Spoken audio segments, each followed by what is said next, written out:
ஈரானோட supreme லீடரான Ali Khamenei அவர்கள். அது இவர் வந்து பார்த்தீங்கன்னா, அடுத்தது 2ண்ட் ஸ்டேஜா வந்து பார்த்தீங்கன்னா, சுப்ரீம் லீடரா மாறியிருக்கிறாரு. இவருக்கு முன்னாடி வந்து பார்த்தீங்கன்னா, ருஹோலா கொமேனி அவர்கள் வந்து பார்த்தீங்கன்னா, சுப்ரீம் லீடரா இருந்திருந்தாரு. ஸோ இவர் தான் ஃபவுண்டர். ஸோ அவருக்கு அடுத்தது வந்து பார்த்தீங்கன்னா, அலி கமேனி அவர்கள் அவரோட டிசைபிளா இருந்து வந்திருக்கிறார். ஸோ இப்போ அவரோட கல்லறைக்கு வந்து பார்த்தீங்கன்னா, அலி கமேனி அவர்கள் போயிருக்கிறாரு. சனிக்கிழமை வந்து பார்த்தீங்கன்னா, அந்த இடத்துல பிரார்த்தனைகள் பண்ணியிருக்காரு அப்படிங்கிற செய்திகள் வந்துகிட்டு இருக்கு. ஸோ ஈரான் தயாரா இருக்கிறாங்க. ஏன்னா, அ இஸ்லாமிக் ரிப்பப்ளிக் அவங்களோட கொள்கைக்காக வந்து பார்த்தீங்கன்னா போராடிக்கிட்டு இருக்காங்க. ஸோ அந்த கொள்கையில வந்து பார்த்தீங்கன்னா, அமெரிக்காக்கு எதிரா இருக்காங்க. இஸ்ரேலுக்கு எதிரா இருக்கிறாங்க. ஸோ அவங்க பேச்சுவார்த்தையில வந்து பண்ணா பெருமளவுல கை குடுக்கல. துருக்கியில வச்சு வந்து பண்ணா பேசியிருந்தாங்க. ஸோ பெருமளவுல கை குடுக்கல. ஸோ ஈரான் தயாராயிட்டாங்க. ஒரு யுத்தத்துக்கு தயாரா இருக்கிறாங்களா? அப்படின்ற கேள்விகள் இந்த ஒரு இன்சிடென்ட்ல இருந்து வந்து பார்த்தீங்கன்னா வந்துகிட்டு இருக்கு. ஸோ எந்த மாரியான விளைவுகள் இந்த பிராந்தியத்தில நடக்கப் போகுது அப்படிங்கிறது பார்க்கலாம். இந்த போர் ஒன்ஸ் வெடிக்குது அப்படின்னா, எந்த அளவுக்கு ஈரான் குடுக்கப் போறாங்க. அமெரிக்கா வந்து பார்த்தீங்கன்னா, எப்படி எந்த அளவுக்கு இன்வால்வ் பண்ண போறாங்க.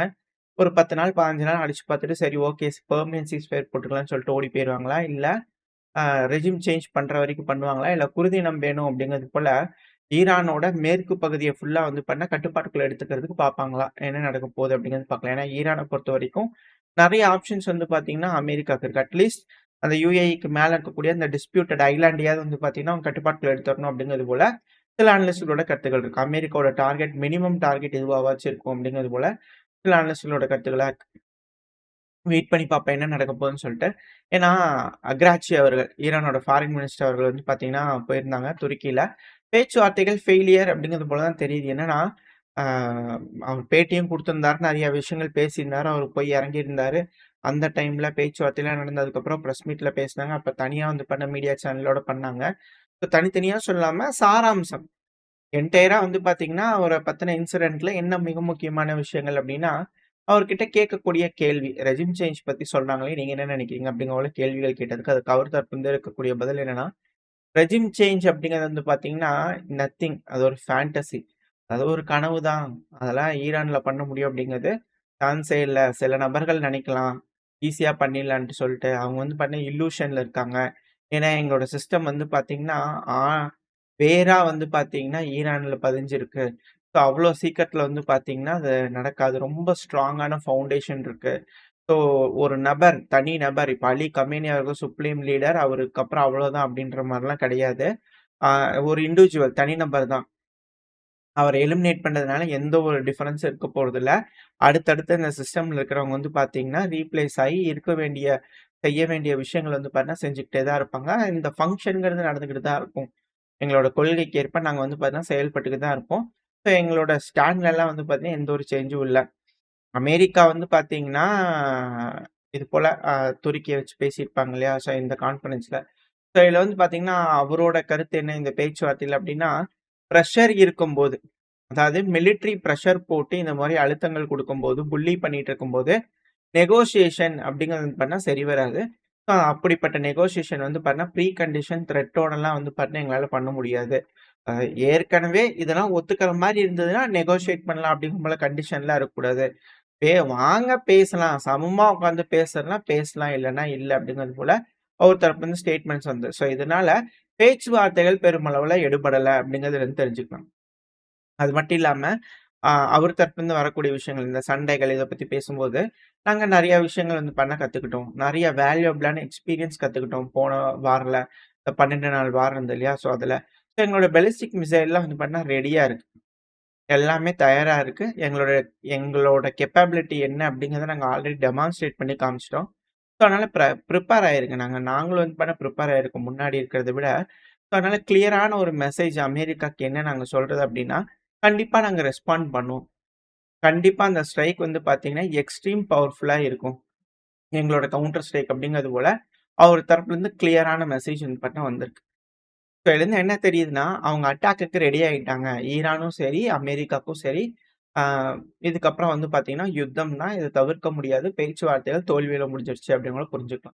ஸோ யுத்தம் மிடில் ஈஸ்ட் அப்படின்னு வரும்போது, எப்படி இங்க அலையன்ஸ் இருக்கும்? அரபு உலக நாடுகள் ஈரானுக்கு சப்போர்ட் பண்ணுவாங்களான்னு கேட்டீங்கன்னா, 0. எந்த நாடும் வரப்போறதில்ல அப்படிங்கிறது இதுல இருக்கக்கூடிய விஷயம். இதுல என்னன்னா, ஈரானுக்கு எதிரா அரபு உலக நாடுகள் அணி சேருவாங்களா? அமெரிக்காவோட இஸ்லாமியர்கள்.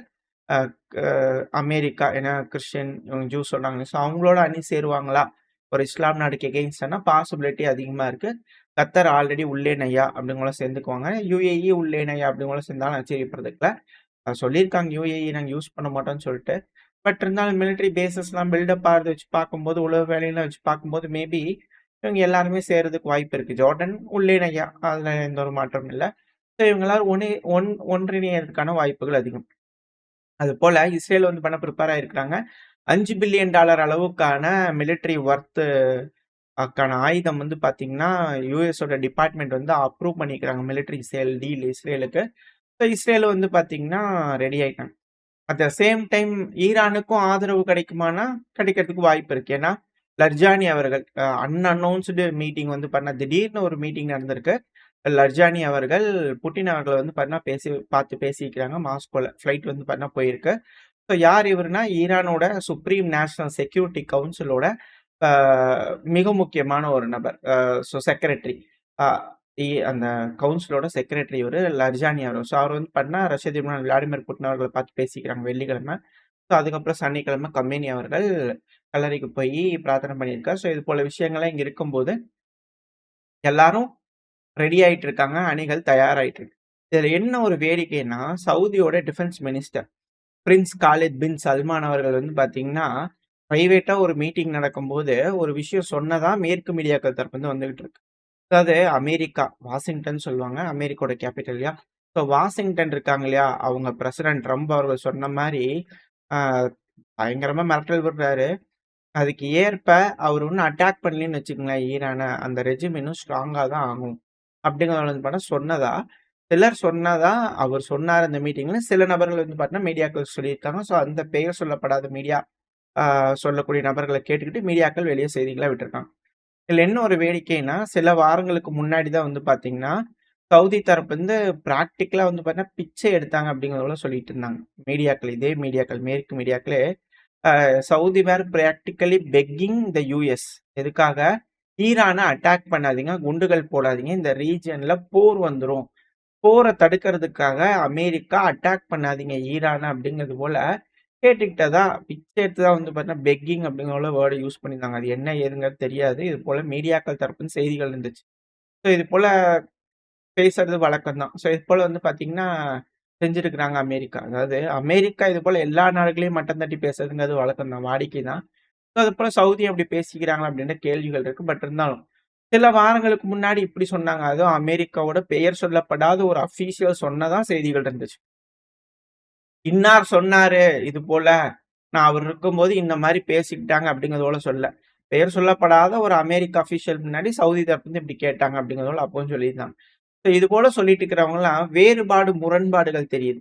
இது ஏன் இது போல ஒரு ஷிஃப்ட் நடந்திருக்கலாம் அப்படின்னா, ஆ மேபி இந்த ரீஜியன்ல வந்து பார்த்தீங்கன்னா, ஆ பிரச்சனைகள் வருது, ஸ்திரத்தன்மை வேணும் அப்படிங்கிறதுக்காக, ஒ ஒருவேள சவுதி தரப்புலருந்து மனமாற்றம் வந்திருக்குமா? ஏன்னா, ஈரான் தரப்பு இந்த அணு ஆயுதங்கள் அது இதுன்னு சொல்றாங்க இல்லையா? ஸோ இது போல காரணங்கள்னால வந்து பார்த்தீங்கன்னா, சவுதி தரப்புலருந்து மனமாற்றம் வந்திருக்குமாம். அது மட்டும் இல்லாம ட்ரம்ப் அவர்கள் எப்படியும் அட்டாக் பண்ண தான் போறாங்க. ஸோ அதுக்கு எகெயின்ஸ்ட்டா போய் ட்ரம்பளுக்கு எகெயின்ஸ்ட்டா போய் எதுவும் செஞ்சிட வேணாம் அப்படிங்கிறதுக்காக, சவுதி தரப்புலருந்து இது போல ஒரு முடிவுகள் எடுத்துட்டாங்களா? அப்படின்ற போல கேள்விகள் இருக்கு. இது எல்லாமே ஸ்பெகுலேஷன் தான். சும்மா அவங்க அஸ்யூம் பண்ணி பேசக்கூடிய விஷயங்கள் தான். பட் இதெல்லாம் உறுதிப்படுத்த செய்தியானா இல்ல. மேற்கு மீடியாக்கள் சொன்ன நாளைக்கு எல்லாமே பொய்யான செய்திகள். ட்ரம்ப் அவர்கள் சொன்னார்ல, வதந்தி பரப்புறது அது போல இருந்துச்சுன்னா, யாருக்கும் எதுவும் தெரியாது. பட் ஆனா இது போல செய்திகள்லாம் வந்து பார்த்தீங்கன்னா, உலா வந்துகிட்டு இருக்கு. இப்போ நம்ம போன பதிவுல சொன்ன மாரி தான். ஒருவேளை இங்க வந்து அட்டாக் ஆரம்பிச்சுருச்சு. மேபி இன்னைக்கு நடக்கலாம் அப்படிங்கிறது போல எக்ஸ்பெக்டேஷன் இருக்கிறதா சில அனலிஸ்ட் வந்து கருத்துக்கள் இருக்கு. இல்லன்னா எப்பவுமே ஃப்ரைடே நைட் அது போல சொல்லுவோம். ஃப்ரைடேல அட்டாக் பண்ண கிடையாது. மேபி வெயிட் பண்ணலாம் அடுத்த வாரத்துக்குள்ள. அப்படி இல்லன்னா மேபி இன்னைக்கு அட்டாக் பண்றது கூட பாசிபிலிட்டி இருக்கு. ஏன்னா பேச்சுவார்த்தைகள் போயிட்டு இருந்தது. அது கம்ப்ளீட்டா தோல்வியில முடிஞ்சதுனால மேபி இன்னைக்கு நடக்கிறது கூட வாய்ப்புகள் இருக்கு அப்படிங்கிறது சில அனலிஸ்டோட கருத்துக்கள் இருக்கு. நடக்குதா என்னன்னு தெரியல. வெயிட் பண்ணி பார்ப்போம். அது போல நடக்கக்கூடாது. ஏன்னா நடந்ததுன்னா எஸ்கலேஷன் ஆகும். ஒரு வேள இப்போ இது போல நடக்குதுன்னு வச்சுக்கோங்க. ஒரு இக்கட்டான சூழ்நிலை நடந்துருச்சு. அட்டாக் நடந்துருச்சு. இப்ப இந்த ஸ்ட்ரெய்ட் ஆஃப் ஹார்மஸ முடக்குவாங்க தானே! இப்ப என்ன நடக்கும்? அப்ப வர்த்தகம் எத நம்பி இருக்கும்? எங்க இருக்கும்? அப்படின்ற கேள்விகள் இருக்கு.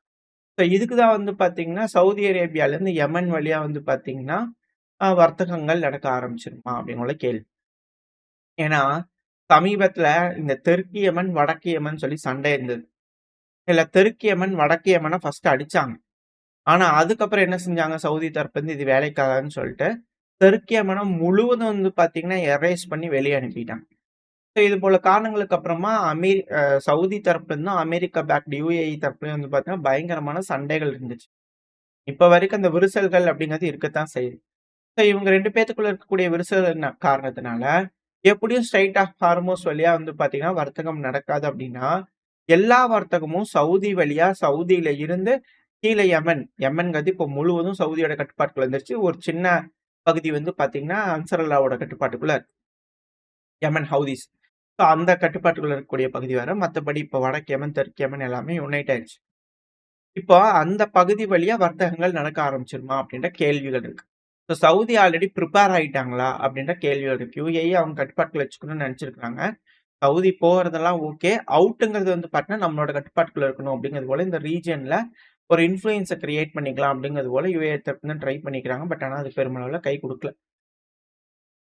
ஸோ இப்படி இருக்கும் பட்சத்தில, இந்த இந்த மாரியான விஷயம் சினாரியோல அ யமன் ஹவுதீஸ் அந்த பகுதியில வரக்கூடிய வர்த்தகத்த தாக்குவாங்களா? அப்படின்ற கேள்விகள் இருக்கு. ஒரு வேள அப்படின்னா, இந்த ரீஜியன் ஃபுல்லாவே இந்த மாரி பிரச்சனைகள் ஸ்பில் ஓவர் ஆகுமா? இல்ல அமெரிக்காக்கு ஆதரவா இருக்கக்கூடிய கப்பல்கள் மேல மட்டும் தாக்குதல் பண்ணுவாங்களா?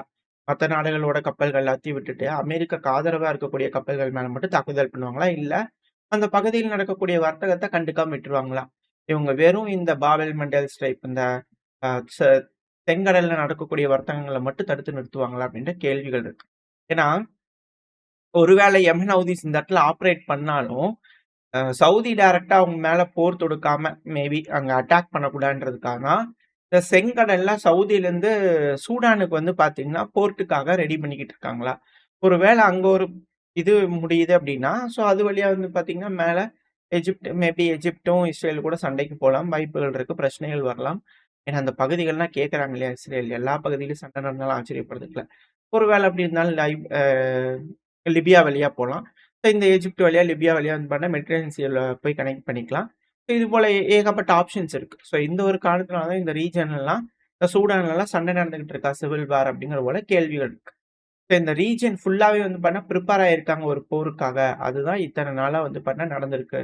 ரஷ்யா, உக்ரைன் பிரச்சனையில முடிப்போம், முடிப்போம்ன்னு சொல்ட்டு, ஒரு மாபெரும் யுத்தத்துக்கு எல்லாரும் தயாராயிட்டு இருக்காங்க. அவங்க சைடுல இருக்கக்கூடிய வர்த்தகங்கள ஸ்ட்ராங் பண்றதுக்கு எல்லா நாடுகளும் தயாராயிட்டு இருக்காங்க. அப்படிங்கிறது தான் இதுல இருக்கக்கூடிய விஷயமா அப்படின்ற கேள்விகள் இருக்கு.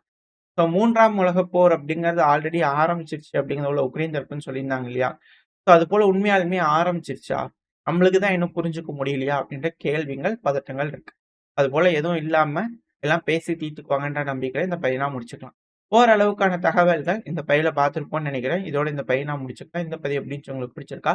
பிடிச்சிருந்தா லைக் பண்ணிட்டு உங்க ஃப்ரெண்ட்ஸ் கூட ஷேர் பண்ணிக்கோங்க. அது கூடவே மறக்காம நம்ம சேனல் இன்னும் சப்ஸ்கிரைப் பண்ணலாம். மறக்காம சப்ஸ்கிரைப் பண்ணிக்கோங்க. அப்பதான் YouTube மதிச்சு நம்ம போடக்கூடிய வீடியோக்கள 4 பேத்துக்கு ப்ரமோட் பண்ணும்.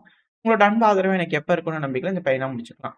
இந்த பதிவு நல்லா இருக்கும்னு நம்பிக்கையில அடுத்த பதிவுல உங்கள சந்திக்கிறேன். Stay safe. Bye bye.